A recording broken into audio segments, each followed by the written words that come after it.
ngene iki ora bakal berubah walau aja memisah. Cinta ini nyata bukan hanya cuma-cuma. Semoga kita selalu bersama.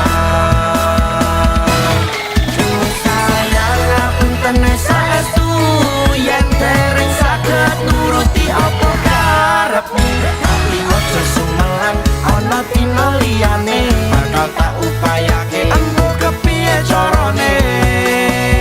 Tresnoku ora bakal luntur, sayangku ora bakal goyah senajan kahanane bubrah.